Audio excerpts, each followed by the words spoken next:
Ah, mbote ndeko zulu. Voilà, leo tu komona yo to megana ko solo la ba ba yoka oka ka docs dieka et docs dieka. Et docs dieka ça nani? Outi wapi? Obimi na kin ndenge ni. Ah, na bimi na kin neti lelo. Na bima eza lelo te et donc c'est dieka naza opérateur économique hein. Na kata Kinshasa, ils ont depuis plus de 30 ans. Oh, tout ça dans le cadre de la affaire. Donc, on a tout court opérateur économique. Et donc, c'est des capsules de la vérité, la dose à quinoa. Oui. Comment on est là? N'a pas quinoa, la villageois, mais à tête et dire à ma baie, donc, mais, il y a plus de 35 ans, on a à Kinshasa. Presque 38 ans déjà, c'est beaucoup. Là, on a autant qui m'a mouqué dans le village, et puis, voilà. Voilà, Obani Moussala na yoyo na ba âge ni.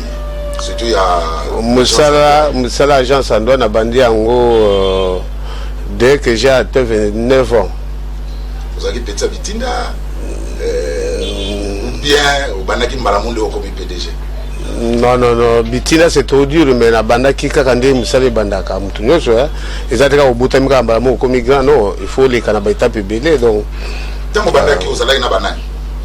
Oh, tisiko pe baza na musala wana pe baibani. Oh, c'était les quelques ans. Baza ma belé mais ça peut être au début ba wote. Baza na bango belé.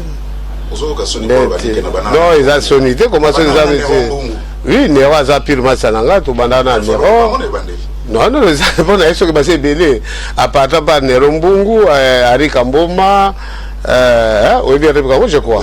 Na ba te belé mais malheureusement belé batiki biso ba kufa mais baza ba dizaine de personnes. Quelles sont les difficultés au rencontrer qui t'ont bané musalo adon? Ah ba difficultés za na métier nyonso au biso to za métier mo libéral hein. Donc il faut aller fort pour atteindre les clients. On comprend ba opérateur économique, ba importateur et difficultés ça pose ou bien atteindre les opérateurs, les grands opérateurs économiques, on a pas sur confiance à marché.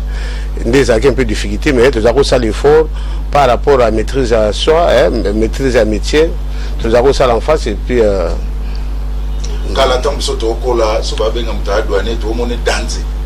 Mais si quoi on dirait l'eau comme ça sous son ampleur, danger douanier, tout le monde est bien dansé. Non, Eza Mokili, non, Eza Mokili. C'est la même chose dans le temps des Zaïba banquiers. Les élections moto à ça na banque, ça danger au kima, au côté qui là et tout. Mais les lois à l'élection banquier, boyer ça sous ampleur de. Donc Mokili Zalaka, ma caméra c'est Zalaka na batan en gros. Aux hommes là-bas, c'est le moment où va misser la cause à la auto. Les micros va misser va quitter. Donc demain les gens c'était moment et puis ça remplit. Même nous avons ça Mokili quoi. Donc vous continuez à Moussala on a tiré l'eau satisfait? Oui, Moussala douane est tiré l'eau dans un salango et puis à partir de la douane, on a multiplié ce que l'activité Moussous, on a commis au niveau de la construction. À part la douane, on a commencé à la métier on a construction, balabala, bandako, et en même temps, ça fait presque une année, on a continué sur l'hôtellerie. Voilà, on continue à l'hôtellerie, aux opérateurs économiques, les lots, aux parmi les notables, les lots, comme ça m'a été kitoko, les lots sont au côté de ma tête, au moment on a Flat Hotel Les Héros, balabala, on a Mouinda Bandana Coin, Ti Nasuka. Les lots est-ce qu'à part Flat Hotel, vous avez une idée pour faire développer ma tête? Oui, à part la Flat Hotel, nous avons un projet belé à ma tête. Je crois au moins hôtel Wana. Oui. Dans un hôtel Moko na Gou. À Gombe. À ma tête. Et ça peut être surtout tiens on a Gombe. Et qu'on les hôtel belé à Gombe.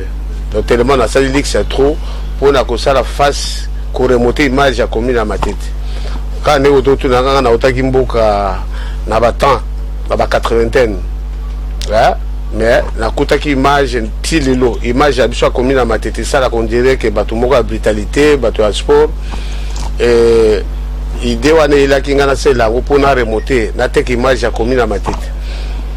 Raison pour laquelle mon hôtel Wane Sadimi et nous avons un projet belé on a encore dévoilé à Rosté mais je crois d'ici puis on a sur Moko Kaka.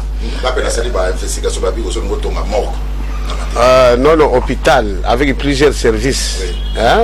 ya hôpital donc nazo tongo hôpital moko makasi na matete oyo ko valoriser sur la commune donc au lieu que bato matete ba kinde kina na Gombe par exemple Ngaliema cinquantenaire ainsi de suite donc na lingi ce tout ça se fait au niveau de la commune.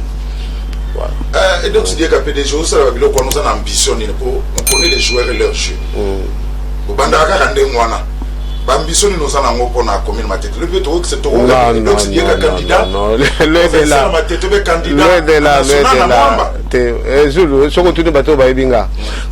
dans ma vie, passage na radio sur natika moi trace moi limbo donc vie nanga nyoso place nyoso naza na linga kelo moko ezala au moins que naza na ba moyen te rosala donc naza ni idée wana te mais ça me fait mal que naza na commune matete et matete ezanito ezawana donc ce qui nazu moyen na rosala plus que ça mais pas idée à politique ou quoi non plus mais na ligi que ezala bien donc mais yo zo lingo lugani d'abord matete na moi bezana ba leader na moto bi ba Nero Mbungu ba Raphaël Kibuka ba tendele jusqu'au yepocha ba poa au bende non nazo cha non nazo cha mutu mo pate non bango baza ba politique ngana za opérateur économique nazo homme d'affaires donc ça dit ils ont déjela ikabani bango baza politicien ngana za homme d'affaires donc bango ba ko ambia vie ngate comme ngapi na ko vie bango te mutu za domaine na c'est qui mo bemela biso au peto na matete mais après ba investigation to ko zo mbo na perdre peperde banani ba yiso mutu apese ngambo non tika ba biloko wana ba des alongi soit non naza mutu peperde te et puis naza salema bazongi Kinshasa o mais ado salema bazongi parce que za chibango eza mboka na bango non c'est là za ça activité na et makamunyo c'est na tana ngo amoni siko ke opportunité sali kazonga na mabele na yango bango tu bazongi eza kuto rien du tout ngabo na iso na zo opérateur économique mutu mo atiko pesa ngambo te donc c'est bopeto wana ya ko bongisa mboka ezaka ndena auto yebisade na salle hôtel comme ko yebisanga dia ke ba pesa ngambo ya kotonga hôtel personne ils ont tena ngambo na mbongo na ngamoko mais tellement que matete na lingi yango donc idée wana ilakinga déjà na sala yango pour to bongisa yango to te ki image ya matete ya propriété d'ailleurs suko ata bopeto et comme lelo na mona ki ndeko na biso gouverneur ya kozwaila bon en réalité nga na bandaki na conception nanga je crois c'est peut-être après autant de mois ndé na ko mona idée wana d'une manière officielle ya officialisé yango et comme bopeto Kinshasa ainsi de suite qui bopeto mais nga na bandaki yango avant na chaki ba poubelle na baba je crois sur les cas au mona ba poubelle balabala ainsi de suite na soma pe ba moto pour na kolongola déjà nini mais sauf que avec confinement ndé na ko se réserver un peu pour na ba malade en ici là et je crois d'ici peu na zo reprendre en haut moto mo apesa mo côté et jamais ko yoka que to pesa donc c'est bon na ko nous avons pas la politique non on a la politique était mais la politique a tout lingi à voter à occuper au gaga mais tu observeras de loin mais que la politique est dans l'acteur politique non plus mais tout à la carreau de distance parti politique non dit oh yo c'est perana que la parti politique non la politique na bi c'est perana to ko taper wana la parti politique on apprécie ça non la vérité bon ouais les a secret ils a sentiment dans en public et ça va alors donc c'est que osomona mboka zo tamolande mboka sur le plan national ou politique oui mais mboka zo kende oui mboka zo kende malamu mais malgré ma difficulté ezali mais mboka zo kende bazo autorité provinciale ou nationale bazo ça l'effort pour mboka zo là comme Sengeli mais il y a beaucoup de problèmes à faire mais soir les a bonjour oyebi biloko wana non na beza bien te na bezo kende donc bien te na sens que ça bien mais na lobi que l'autorité bazo ça l'effort pour ils sont là tous en actualité CENI et donc c'est dire qu'à point de vue jusque là notre successeur à Corneille n'a raté la confession religieuse va sur potana kaka et n'a sur point de vue point de vue là pour na pour voilà j'aimerais mieux tout que la bango temps parce que la constitution ils ont pas ça bango pouvoir dès que bazo au Canada toujours prier mingi que bango nyoso dans bazaraso 6 ou combien 8 va se mettre d'accord pour monsieur la biso président où tout le monde est d'accord en tout cas le temps passe 2023 faut oui, il y a toujours conseillé Bango, va un peu rapide parce qu'il toujours souffrir. Babylon qu'on a dans le sens que le 2023, élection est là. Dès qu'ils ont arrêté, ça risque de perturber déjà pour le calendrier et l'élection. Voilà. Dans les temps, on a connu de mécènes, la musique, mais ces derniers temps, on n'a plus de mécènes au Congo. Ces derniers temps, on a sous une salle à spectacle, on a palace, où ils ont avenue du commerce, où ils ont palladium, mais les autres ont une salle à spectacle, où ils ont un spectacle. Oui, c'est non, c'est vu la politique à Mboka. Hein? Mais je crois dernièrement, Nayoka qui chef de l'État lobby, il faut élever certains Congolais, comme milliardaires. Hein? C'est-à-dire, il faut des moyens presque suffisants. Et puis l'État est déjà. Dès que je dis la politique, il y a qu'on reprend des activités, mais c'est un droit à conduire ça pour l'intérêt à nous. On a un droit à pouvoir, il faut avoir des solutions pour remettre. Mais c'est un homme, on a une ambition, ça peut être pour aider quelque chose ou bien contribuer à besoin social ou bien entre à Kinshasa quoi. Mais ce n'est pas une obligation que les médecins ne fassent construire, par exemple, stade, lobby, ainsi de suite. On est en charge à pouvoir. Kala, c'est-à-dire que on voit directement de faire Papa Wemba. De éviter pour vous province Moko. Mais à part Papa Wemba, il n'y a pas d'autres musiciens congolais au Edoxidieka au soutenant. Et pour Edoxidieka, na Congo, on n'a pas ça le spectacle, ça sous-souté. Studio d'enregistrement, ça dit sous-souté, tout le monde a ses mots féfé.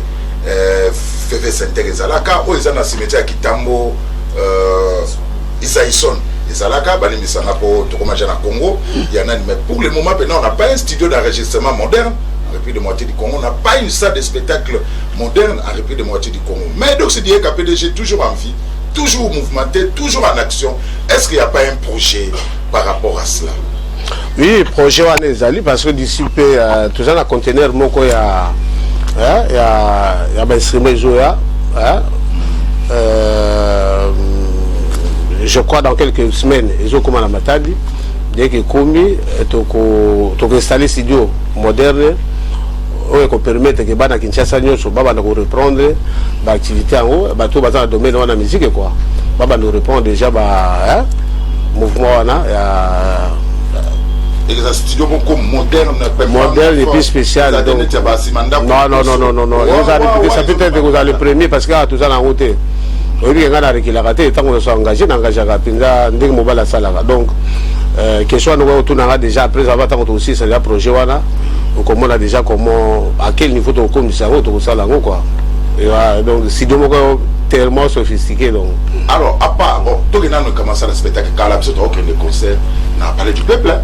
Pas du peuple aucun concert, ou t'as la Papa Wemba de faire, qu'on fait une idée, de faire mener, mais si qu'on parle du peuple comment occuper le Parlement. Oui, et là qu'on a l'Assemblée nationale et donc c'est dire qu'à PDG on a un message oui, avant toujours c'est la autorité de la nation oui, mais ce qu'on moi dit que autorité n'a pas politique et qu'on récupérer en gros. Je crois c'est là. Je crois que c'est une assemblée bangonyoso. Or que place à l'issal n'a pas zalaka, mais bah il récupérer en gros. Donc toujours c'est un bango va déplacer va qui ça peut être la palais de la nation, bah qu'il a besoin espace on a pour tout récupérer en gros. Toujours que ça mouvement na kala dans le temps des zalaka. Alors les lots musique et kiti, to musique et mati. Différence. Bon, Ekiti c'est trop dur. Ekiti c'est trop dur, mais il faut comprendre le grand changement à génération. Hein? Ça changement à génération. Bah vieux, bah Koufi, bah Papa Wemba, bah Luambo, bah Kester, bah toi na bazaki na vogue na bango moko boye avec style na bango ya musique les alaka. Mais siko, comment là déjà ba na biso to botu be ba leki na biso ya mikolo. Bah remonter bah il sur la position na bango mususu ou bien la forme de la bango musique mususu est différent par rapport au rythme bah calculer to bazanga na ngoli boso mais pour na je crois que équité vraiment mais ça changement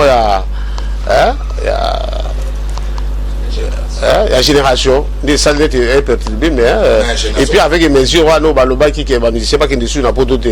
Au début que ça est victime, trop la musique en abisso congolaise, donc Ekitaki, mais je crois que les disciples qui ont voyagé déjà le 15 septembre à Zénith, donc ça peut être à partir de là et qu'on va remonter déjà l'activité dans l'image de la musique congolaise. Est-ce que ça est solo que musique à les a plus succès, mais musique à Mikolo et sa musique à Mbongo, Talaba Inosbi, Bazotonga Banda Kunakoma. Oui, est-ce que vous partagez l'idée que la musique attend que les années plus succès, Dieu salé, on a dansé naki, papa oui, il y a pour ma génération. Non, à part un bon message, il y a pour ma génération. Ce que tout le monde a vu, c'est gronder la musique aux alaki dans le temps on a été. Mais biso ben mikolo to vivant en ode toujours ba déjà comment de quoi important sa musique à Kalawana. Ce que tu disais moi loambo moko la génération à lelo ou bien il y a Dieu Salemba ou bien papa Wemba ça peut être ndenge auto kufa lelo donc comment baza sur na affection mingité. Mais ce que tu as fallu c'est presque tout le monde est côté le madebou. On comprend, mais ça ne dit pas que la musique a fallu ou bien il y a faire une bazar lelo baliki à papa Wemba ou bien à Kessé non plus. Donc ça problème de la génération. Alors, un mot, un message par rapport à mécène congolais pour Bazali Souter. Mécène Bazali, Bazali comment? Non, Ngabo Nazali, le Congolais qui a Nazali. Mais tu reprendre, tout ça déjà pour parler. Tout ça pour parler, donc on a déjà remonté Babilo Kowana. Et on dit que conjoncture paix, il y a Makambo et il y a confinement, et refroidir l'activité belée. On est pour remettre sa conseil, ça demande déjà des chiffres, il faut des moyens. Les adhérents au télémi au bed ça conserve. Il y a des conditions.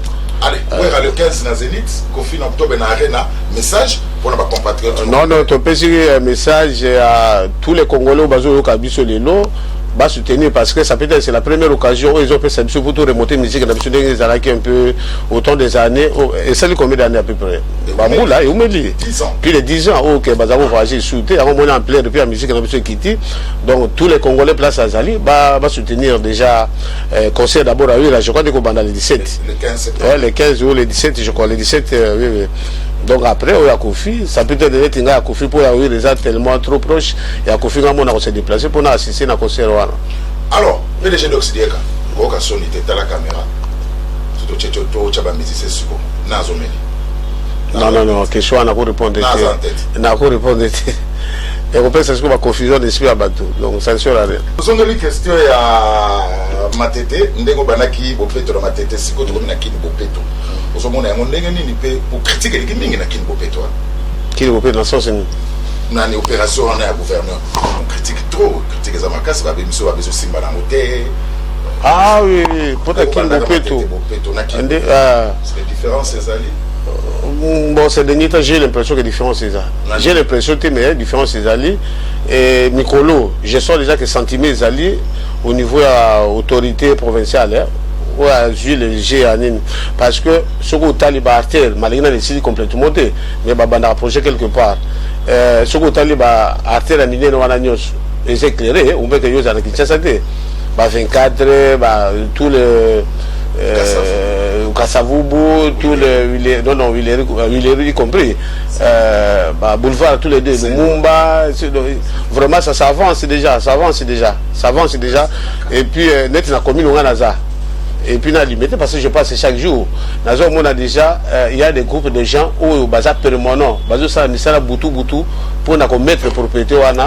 Nous avons encouragé en gros. Et je vois déjà que volonté. Ça peut être des alakate ou des alakis un peu de négligence, mais il y a du sérieux, au sérieux. Ils ont qui est normal. Si tu peux signer autant de mois, tu peux signer Bangou, numéro 1. Il y a un projet, je suis sûr qu'il va changer. Et puis, solo, les alakis. Je crois que nous avons tout ça, tout le tamoul. Et ça, c'est poubelle, les sous militaires, les débordants, tout ça. Donc, comment on peut s'imaginer que volonté, comment ça l'effort pour moi que ça s'imagine dans la décoration à Kinshasa, la belle, dans l'état de travaux bien en haut. La volonté, déjà, c'est bon. PDG d'Oxygato aussi, ça n'a eu des mots qui sont kindés. Est-ce que Fatia a réussi? Topé ça étant facile, oui, bien, alors ils ont déjà un homme politique et pas de suite. Donc, 17 ans ou 18 ans, pouvoir autour les cas. Bilonio se biso tout. Et puis, comment on peut gouverner? Mais les lois, jusqu'à 2 ans, mais tout le monde a besoin de toutes les données via le même jour. Non, il faut donner le temps. Il faut donner. Attends, il y a un place ça peut être le vous comprenez? Les bateaux, c'est phénomène dans le stade. Jouer sur la salle comme erreur muke yo kaninga kofinga ma yozoba or que yo suis battu en place wana ça peut être une chose plus grave que jouer wana donc toujours observer le wana musika mais ils a charge mouné nazo salle volonté zali et nazo peut se confiance que ça ira ou ça peut être à banda ou ça reste une année parce que deuxième année 2023 ils a élection mais yo quand ici vraiment pas sur aussi là attends peut si n'importe qui dans une année à coller ça va tout 3 ans une année éthiquement. J'ai l'impression que ton PC confiance et ça peut être mandé Zoya. Ton PC surtout renouveler confiance. Ce cas salité tu vas juger après 5 ans. Mais on a des décollage Naza trop sûr. Trop sûr. Naebi ndamona kandenga azali tout à rabato ya na mine ni longi. Ça se voit d'ailleurs que le monsieur il a la volonté à faire quelque chose où il a faire décoller mboka. Volonté ça. Flat Hotel babi monsieur que zoneta maté. Ça au même poto na matete. Mais parce que c'est même karaoké, moi barbecue. Ah oui, oui, que hôtel tout faut la route ça fait 6 mois. Et pendant ces 6 mois, écoute, conditions à confinement. Donc il y a mesure à chef de l'État le qui a jusqu'à 21h ou 22h. À couvre-feu donc le local qui déjà fonctionnement et là les hôtels où on a tongi na ba collègues ba tongi ba exister depuis ba dans même difficulté wana mais comme auto longolango ça fait déjà presque un mois ou 3 semaines passées déjà donc na bandi dimanche les cas qui lobby système on a karaoké bandi et tout va nous programmer chaque musicien autour en a contact tous les dimanches ou samedi pour nous faire vivre l'événement parce que na saili bango eloko moko ya malamu na zo sika tout le monde muto a ebi angote à se déplacer à visiter ango ya koza dessus donc yo moko mona kango une fois tango lekaki o moni état à propriété état à beauté ndenge zo refléter et na saili siko presque batunyos ba autorité ba homme d'affaires batunyos ba ko se distraire au moment porté dès que mutazana besoin ya ça vous s'est reposé ou quoi ou bien qu'on lit comme là et voilà faites héros dans ma tête PDG Box de Kamemi Gombe dans ma tête. Merci PDG, bonne chance dans Moussa Sala. J'espère que Nzama Ozala na yo. Merci beaucoup. Après ça mikolo belé utika la kaka mécène pour tout ça sur ma mécène à promoter. Merci beaucoup. Merci beaucoup.